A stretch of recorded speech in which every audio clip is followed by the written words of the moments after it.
Alors, les navigateurs arabes étaient connus durant la période anté-islamique sous le nom de Phéniciens. Ce nom de Phéniciens leur est venu des Grecs qui les avaient surnommés ainsi du fait de la peinture qu'ils utilisaient pour teindre leurs bateaux. De plus, les Arabes cananéens, donc également phéniciens, étaient les premiers en Grèce. Donc, d'ailleurs, ils ont laissé un certain nombre de villes qui portaient leur nom. Et lorsque les Hellènes les ont attaqués, ils ont cédé la place, les territoires grecs à ces fameux Hellènes, et en même temps, ils leur ont cédé les navires. Donc, lorsqu'on parle de navires grecs, en réalité, on parle de navires arabes cananéens. Donc déjà, par rapport à cette information, c'est très peu connu et il serait plus qu'intéressant de diffuser l'information. Par ailleurs, les Arabes cananéens étaient également les auteurs d'instruments de navigation, dont la fameuse boussole, et non pas les Chinois, comme on aimerait nous le faire croire. D'ailleurs, les Chinois eux-mêmes disent que ce sont des étrangers qui leur avaient apporté cet instrument de navigation pour leur faciliter les choses. Et l'information est par ailleurs demeurée inconnue du fait de tout ce que ça pouvait apporter au niveau commercial pour les Arabes. Et en ce qui concerne la période islamique, dès le 1er siècle de l'Hégire, dès d'ailleurs la période omeyyade, les Arabes, et plus particulièrement le calife omeyyade Muawiyah anhu, a fait en sorte de développer la flotte maritime musulmane de manière à reprendre les positions en fait, qu'occupaient les Arabes avant les Byzantins. Donc non seulement ils ont repris la mer Méditerranée aux Byzantins et qui appelait cette mer Mare Nostrum, mais de plus ils ont également été bien au-delà de ce qu'on pouvait imaginer, c'est-à-dire bien au-delà de la Méditerranée. Et en ce qui concerne également leur connaissance, ce sont les Arabes qui ont inventé la fameuse voile latine, qui a permis aux Portugais de naviguer par la suite sans que leur bateau coule dans l'océan Indien. Parce qu'il faut savoir que Vasco de Gama et les Portugais avec lui étaient incapables de naviguer dans l'océan Indien. Et ils ont dû faire appel à Ibn Majid, qui était un amiral du sultanat d'Oman, qui leur a donc enseigné comment naviguer sur l'océan Indien et qui de plus leur a permis également d'utiliser ces fameuses voiles triangulaires, appelées voiles latines, mais qui sont en réalité des voiles purement arabes. Donc les arabo-musulmans étaient présents sur le continent américain dès le 1er siècle de l'Hégire. Cela a été attesté par les découvertes archéologiques qui ont été faites par exemple en Californie et au Nevada. En Californie, le nom de Isa ibn Maryam y a été retrouvé écrit en lettres koufiques, c'est-à-dire originaire de Koufa en Irak, une ville qui a été fondée au 1er siècle de l'Hégire par Omar ibn Khattab radiallahu anhu. Et en ce qui concerne l'État du Nevada, on y a retrouvé le nom de Rasulullah sallallahu alayhi wa sallam écrit en caractères koufiques, donc qui ont permis aux chercheurs américains de Harvard et de Californie de dater la présence des arabo-musulmans comme remontant au 1er siècle de l'Hégire, c'est-à-dire entre 650 et 700 de l'ère chrétienne. Par ailleurs, un certain nombre également de navires, d'épaves de navires ont été retrouvés au large du Honduras et du Venezuela. Dans ces navires, il y avait des pièces de monnaie qui dataient de plusieurs siècles avant Christophe Colomb. De plus, 150 ans avant la fameuse découverte de l'Amérique par Christophe Colomb, qui vivait dans un monastère au sud de l'Espagne, à Palos de la Frontera, vivait un moine franciscain qui a effectué un voyage en 1350 environ, de l'ère donc chrétienne, en compagnie des Arabes du Maghreb vers les îles Caraïbes. Et à la suite de son voyage, il a écrit un livre qui s'appelle El Libro del Descubrimiento, le livre de la découverte, qui se trouve actuellement à la Bibliothèque nationale de Madrid, qu'on ne peut pas consulter, mais dont une copie scannée a été heureusement mise à la disposition des chercheurs sur des sites tels archives.org.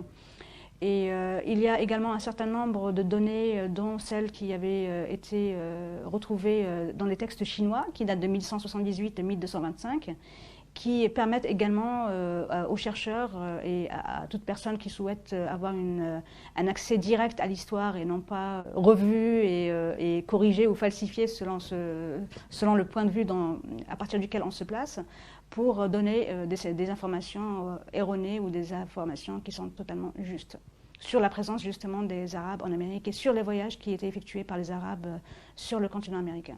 Alors les Indiens d'Amérique étaient donc, certaines tribus indiennes d'Amérique étaient donc de confession musulmane, et c'est une information qui nous est donnée par l'ancien ambassadeur des États-Unis à Dubaï, qui s'appelle Robert Dixon Crane.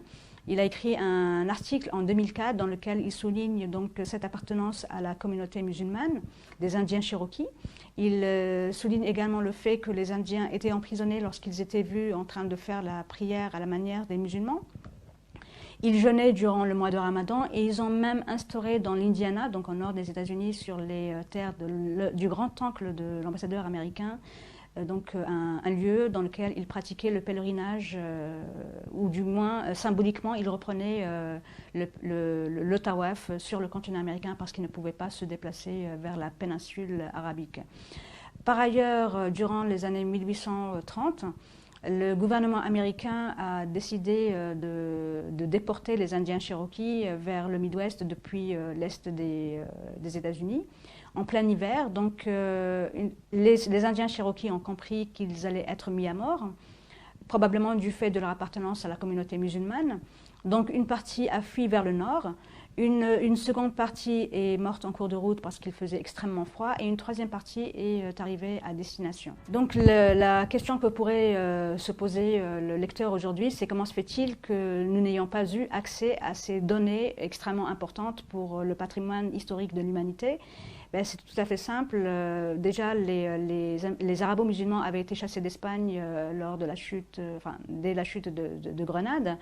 Et on ne voulait pas que les gens sachent que les arabo-musulmans étaient de l'autre côté de l'océan Atlantique. Ça, c'est le premier point. Le deuxième point, les chercheurs américains, entre autres, ont essayé de dévoiler cette information au grand public. Ils ont été menacés par les milieux académiques d'être licenciés et même les robinets financiers fermés si jamais ils dévoilaient la moindre information par rapport à cela. Donc ceux qui ont tout de même forcé ce blocus historique sont de grands universitaires intègres qui sont originaires de l'université de Harvard, du Smithsonian. Ils sont américains, anglais, allemands, espagnols, chinois, sud-africains, indiens. Ils sont vraiment de différentes origines. Mais en ce qui concerne les Américains, il y avait Cyrus Gordon, qui était un savant, linguiste et spécialiste d'archéologie. Il y avait également Barry Feld de Harvard, qui lui a été à la source de la découverte donc, du nom de Muhammad Nabiullah, écrit en lettres koufiques dans l'état du Nevada. Et un certain nombre d'autres, tels Alexander von Bütow, qui est allemand, et qui a justement consacré le premier chapitre de son livre à cette dictature qui régnait dans le milieu universitaire américain, entre autres. Par ailleurs, et pour conclure, le cinéma américain nous a habitués à voir des Indiens à demi nus avec des plumes sur la tête dans leurs films western.